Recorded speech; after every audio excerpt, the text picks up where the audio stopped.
Bonjour, bienvenue sur Réussir son BTS Assurance. Donc aujourd'hui, nous allons répondre ensemble à la question suivante. Pourquoi choisir le BTS Assurance?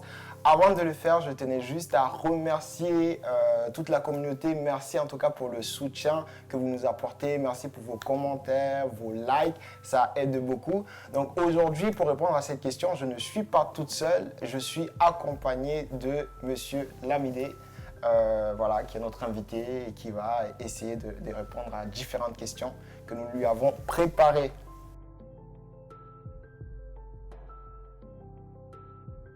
Pour commencer, est-ce que vous pouvez vous présenter pour ceux qui ne vous connaissent pas? Bien sûr, donc je m'appelle Xavier Lamide, j'ai 52 ans et je suis donc, je vous connais Moïse pour être intervenant à l'École supérieure d'assurance où j'interviens en tant que vacataire pour former les BTS dans les matières d'économie et puis j'interviens aussi en licence professionnelle et master dans les domaines de la comptabilité et de l'analyse financière. Et puis voilà, d'autres titres en plus de cette vacation, je suis aussi directeur adjoint du centre de formation d'apprentis de l'université de La Rochelle.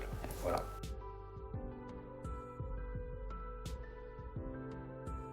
Est-ce que vous pouvez nous présenter un peu votre parcours, simplement? Oui, bien, d'accord. Donc, en ce qui concerne mes études, alors peut-être qu'il y a plusieurs personnes ou beaucoup de personnes qui vont regarder cette vidéo et qui sont étudiants et qui se questionnent sur leurs études et leurs projets professionnels. Ce que je vais leur dire, c'est que j'ai fait des études sans savoir ce que j'allais faire dans la vie professionnelle. J'ai fait des études avec cette chance que nous partageons tous, comme nous sommes des élèves, quand nous sommes des élèves moyens ou des élèves qui réussissent à passer d'une année sur l'autre, pas forcément les plus brillants, mais qui enchaînent les étapes, j'ai poursuivi des études très généralistes, puisqu'en fait j'ai fait des études de sciences politiques.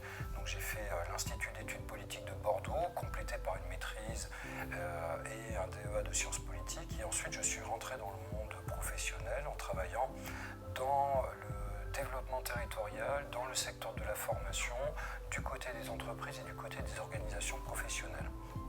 Donc ce parcours, voilà, un parcours très généraliste et un parcours qui s'est ensuite structuré autour du développement économique et de la formation des jeunes, des adultes, des salariés, des demandeurs d'emploi, donc dans toutes ces dimensions.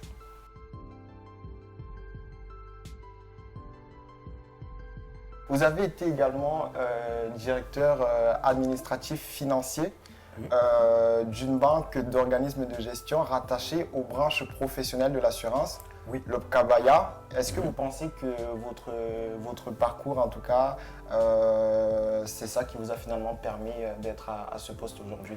Alors oui, très clairement dans mon parcours très généraliste, qui m'a conduit à travailler dans des secteurs d'activité très différents avec des gens très différents, m'a quelque part préparé sans la technique, mais avec l'état d'esprit, la méthode de travail, à travailler dans le secteur de l'assurance. Ce secteur de l'assurance qui a cette particularité d'être un secteur très diversifié, dans lequel on va travailler pour le particulier, on va travailler pour l'entreprise, on va travailler pour des gens dans les entreprises qui seront et qui auront des profils très différenciés.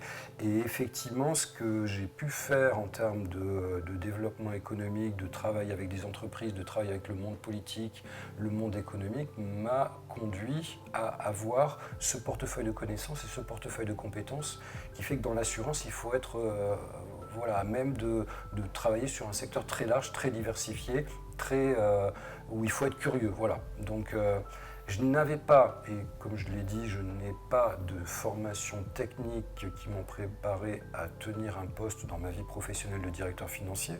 Et ce poste est arrivé relativement tard, il est arrivé quand j'avais une quarantaine d'années.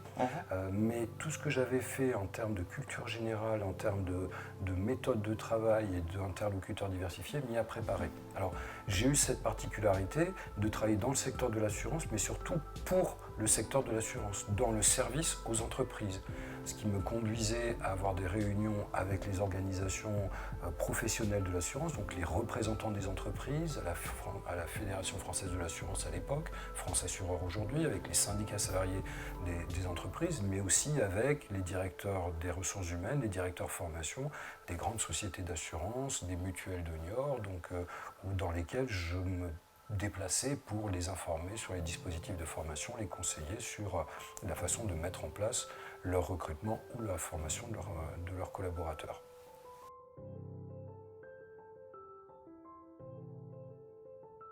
Vous pensez qu'il existe aujourd'hui un parcours idéal pour s'orienter vers des métiers d'assurance? Alors, très bonne question. Est-ce qu'il y a un parcours idéal pour se préparer à ces métiers? J'aurais envie de vous dire, il y a un parcours normal. Ce parcours normal, c'est celui qui a été conçu par les professionnels de l'assurance qui sont très impliqués dans la formation de leurs collaborateurs, et c'est ce parcours qui se déroule du BTS au master, voire au MBA, voire au cycle de hautes études en assurance, et ça, je vais vous dire, c'est le parcours normal, entre guillemets. Mais sorti de ce parcours normal, il y a aussi un parcours idéal, et j'aime bien votre idée du parcours idéal, voilà, qui va être ce parcours dans lequel il va falloir aller composer sur des compétences qui vont être des compétences techniques, juridiques. Il faut avoir la maîtrise du sujet juridique dans l'assurance. Il faut avoir des compétences comportementales dans la relation avec le client. Ce client, ça peut être un particulier, ça peut être un employeur. Il va y avoir des compétences managériales. Et donc, à partir du moment où vous aurez rassemblé tous ces éléments, je vous dirais que vous soyez rentré dès le début du parcours normal ou en cours de parcours normal, cette filière assurance, mais que vous avez été chercher peut-être ailleurs des compétences qui sont recherchées, bien vous serez dans ce parcours idéal. Donc je vous dirais, oui, il y a un parcours idéal. Ce parcours idéal, vraisemblablement, le plus simple, le plus facile, c'est le faire dans le cycle des études en assurance, mais vous pouvez aussi, en allant rechercher les compétences clés, faire un parcours idéal en composant votre propre parcours. Donc il n'y a pas une façon de faire son parcours idéal, il y a sûrement plusieurs façons de le faire, mais en tout état de cause, il y aura un parcours important autour de quelques compétences clés.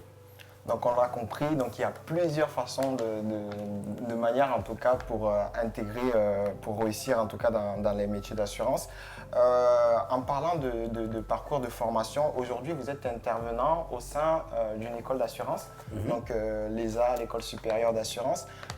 Est-ce que vous pouvez nous présenter un peu votre métier, quelles sont vos différentes missions et puis les défis que vous rencontrez au quotidien? Oui, bien sûr. Donc moi je vais intervenir dans cette école qui a cette particularité, et je pense que c'est une très bonne chose, d'ouvrir au maximum ces étudiants à des contenus de formation différents. Donc à des contenus de formation différents qui vont faire que vous aurez l'essentiel du parcours de formation en assurance qui va se faire à partir de la composante commerciale, de la composante juridique, et puis vous allez avoir des intervenants comme moi, qui vont être des intervenants qui vont être un peu se greffer autour de ces parcours majeurs, qui vont représenter un petit peu des mineurs, et qui vont être des mineurs au sens qui vont vous apporter ces éléments de culture générale économique, parce qu'elle est essentielle pour être en capacité demain d'identifier quels sont les enjeux, d'assurer, mais d'assurer quels risques, dans quel environnement politique, dans quel environnement financier, dans quel environnement économique. Donc c'est la matière d'économie sur laquelle je vais intervenir.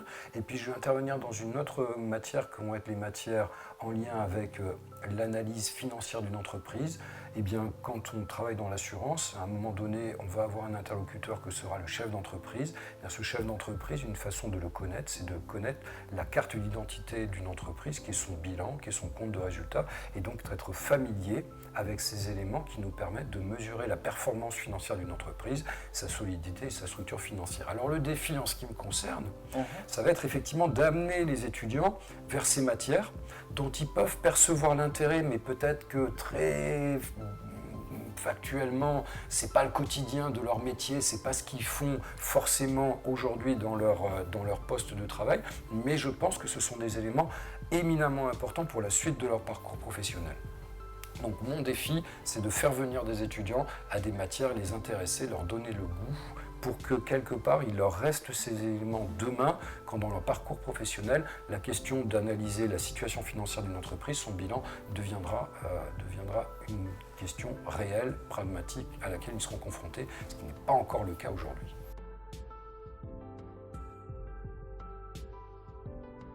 Quelles sont, d'après vous, les opportunités présentes dans les métiers de l'assurance? Alors, j'ai envie d'insister sur quelques éléments. Le premier élément, ça va être la diversité.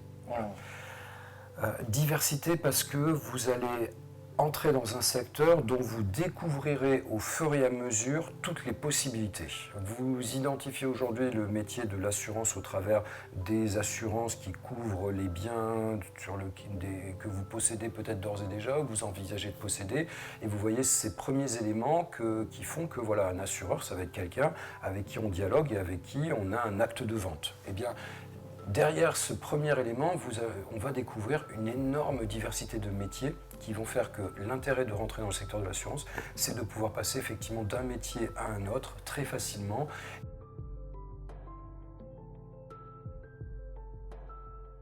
Ce grand écart qui fait que les métiers de l'assurance sont diversifiés, donc ils permettent des évolutions, donc ils permettent de construire une carrière et de construire de carrières riches. Donc, pour un individu, pour une personne qui a une idée de ce qu'elle veut faire, mais qui veut se laisser des opportunités de changer de métier, d'évoluer, je lui dirais oui, le secteur de l'assurance a cette particularité-là et aura cette richesse-là de pouvoir donner accès à de multiples métiers et une vraie carrière professionnelle. Qui est donc très diversifié avec plusieurs options. Quel conseil donneriez-vous aujourd'hui à une personne qui s'apprête à faire le choix d'un cursus en dehors de la passion qui revient toujours? Est-ce qu'il y a d'autres paramètres qu'il faut prendre en compte d'après vous? Oui, le premier, avant tout, la curiosité. Pour travailler dans le secteur de l'assurance, il faut être quelqu'un de curieux. Il faut absorber beaucoup d'informations.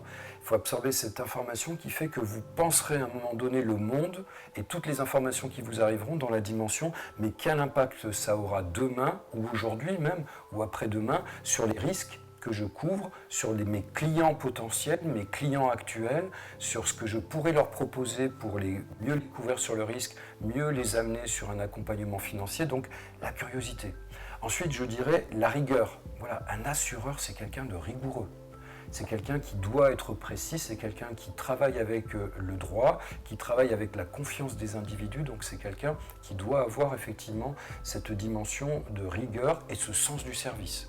Donc le sens du service qui fait qu'on est dans une relation qui va faire qu'on cherche la satisfaction du client, et plus un client est satisfait, plus il vous donnera de la confiance, de l'information, et vous construirez avec lui une relation de long terme, de durée, sur laquelle effectivement se base voilà, un contrat. Un contrat d'assurance, c'est un contrat juridique, mais c'est aussi un contrat de confiance.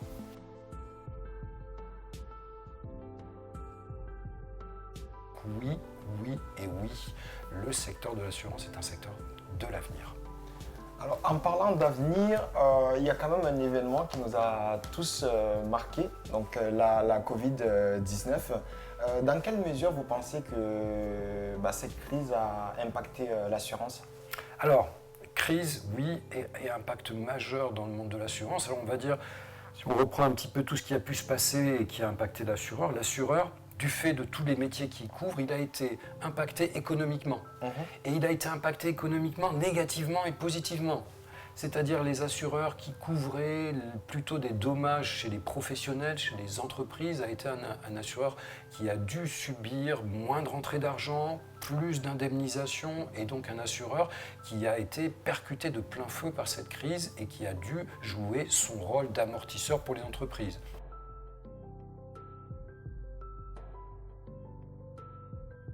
Mais écoutez, merci beaucoup Monsieur Lamide pour votre intervention. Merci pour les questions auxquelles vous avez répondu. Peut-être un dernier mot pour la fin, pour un étudiant qui nous regarde en ce moment et qui se demande est-ce qu'il faut vraiment qu'il fasse ou pas d'ailleurs le BTS Assurance. Qu'est-ce que vous pouvez dire Moi j'ai envie de leur dire qu'ils se font peut-être une image de l'assurance aujourd'hui derrière ses habits et ses atouts les plus traditionnels. J'ai envie de les convaincre que s'ils ont cette curiosité, s'ils ont cette envie d'être en contact avec le monde économique, avec des individus, avec la dimension financière de notre société, sa dimension technologique, et bien le secteur de l'assurance, il est là pour répondre à leurs envies. Et donc j'ai envie de les convaincre qu'il faut regarder peut-être au-delà d'une première image de l'assurance pour se convaincre effectivement de toute la richesse et des potentialités qu'il y a à venir travailler dans ce secteur. Voilà.